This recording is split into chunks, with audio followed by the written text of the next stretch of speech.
Who are you to give up on you? Who told you that you can't? Who said life slows down at 40, at 60, or 70? Don't let it be you. Stop believing the take it easy lie. Hi, I'm Steve, and welcome to another down-home Clean Carnivore video. Let me take you back a few years, 7 to be exact, when a crossroad in my life appeared. The way forward may surprise you. Crossroad was a 40-year marriage that was coming to an end and a serious car accident. The proceeds from the injury settlement set me up to begin again. I had started over many times and fallen and gotten back up.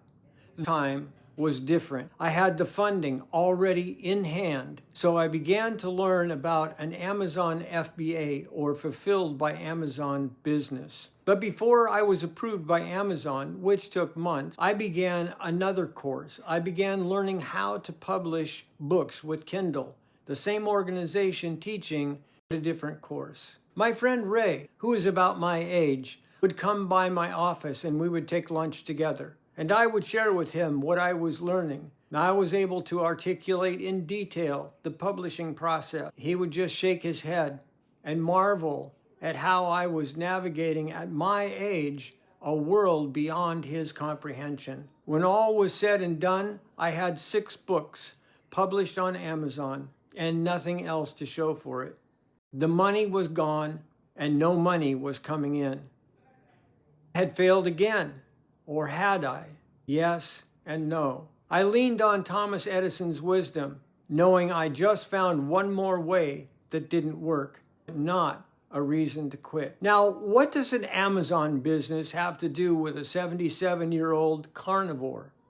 Everything. Stay with me. For 70 years, I was out of balance. I had heard the analogy that life was like a wheel with spokes: job, home, hobbies, mental, physical, and spiritual. And all of the spokes supported the wheel.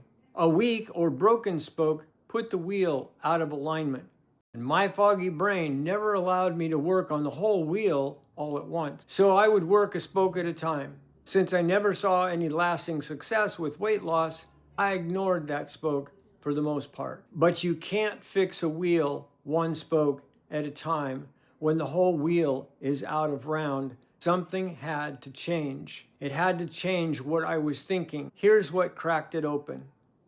Renewed the assault in my early 70s with MyFitnessPal and a phone app to track food and exercise. Still following the old paradigm, calories in and calories out. I tracked miles and macros. When a strict discipline over years and a personal best of 35 miles in a single day did not produce my stated goal weight, I fell away again. While working in a basement office on Amazon and Kindle, I was baking 4 loaves of bread a day, giving away 3, which left me with a full-on 1 loaf a day carb addiction. I was living in that addiction that I had normalized, working to better my standard of living. What I did not recognize was how out of balance I had become.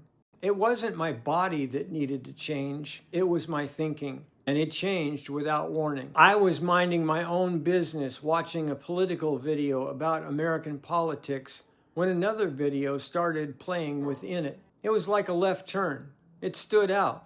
It was a total interruption to the original video, but a much bigger interruption to my life. Barbara O'Neill was explaining weight loss and diabetes.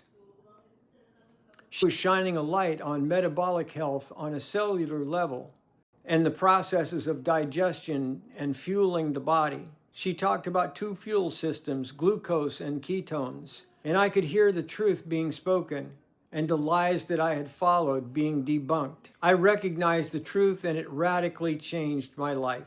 The video contained a powerful tool, the tool of testimony, which leads the viewer to the realization that if someone else was morbidly obese and had chronic health conditions and could somehow improve, there is hope for me. It's the old "if I can do it, you can do it" model. Stay with me and I will tell the rest of my story. A great many people have adopted short-term thinking, just hanging on for another day, week, or month. They tend to believe the lies of slowing down and there's not enough time left for me to accomplish big things. Those are the same people who are taking the path of least resistance and surrender instead of taking a stand and voting one more time for themselves, taking another shot at a healthy life. The whole reason I'm telling you my story is to give you hope.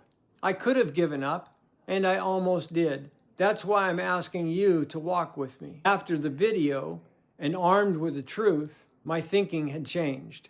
And then I changed what I ate, which in turn changed when I ate. At 74 years old, I started shopping differently and eating in an entirely different way. I didn't care who thought that I was crazy. I didn't listen to people who were still following the old way of thinking. I voted for me. I was free at last. As soon as I wasn't hungry every 2 or 3 hours, staying on plan was actually incredibly easy. I learned what real hunger felt like. I began to burn fat from my body, and I knew as long as I stayed on the path, I would be successful. It no longer was a question of willpower.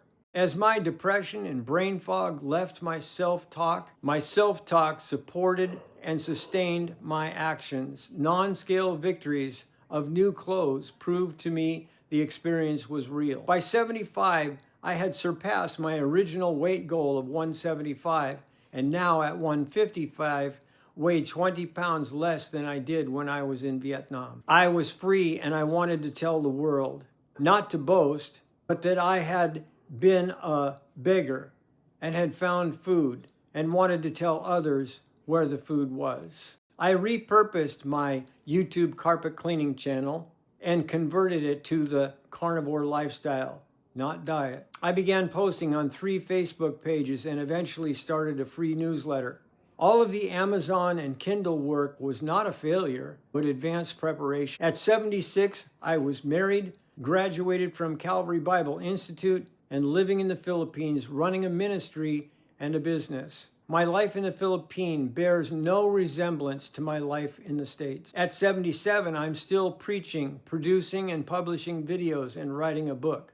The carnivore lifestyle has cleared my thinking and given me the energy to live life to the full. Some of you have taken what I've said and rolled your eyes. Please listen right here, because what I'm about to tell you could change your life. I have compressed years of my life to a few minutes. Nothing of value happens overnight. Do not turn your brain off by saying, I can't. A physiological change happens in your brain when you utter those words. Don't even think about them. Instead, ask a question. Your brain loves questions, riddles, and puzzles. Ask, how can I? Then let your brain go to work and solve the puzzle. I am already on your team. I am your cheerleader. I have already voted for you. Will you vote for you? Will you begin at your next meal? Think about what it is that you're eating. Is it nutrient dense? Is it what your body needs? Or is it just fake filler? You do not need to see the whole staircase to take the first step. Take it by faith with the hope that I have given you. I didn't change everything at 77 because I was special. I changed because I recognized the truth when I heard it, stopped listening to the opinions of others, and took action that would get me closer to my goal and not further away from it. Walk with me.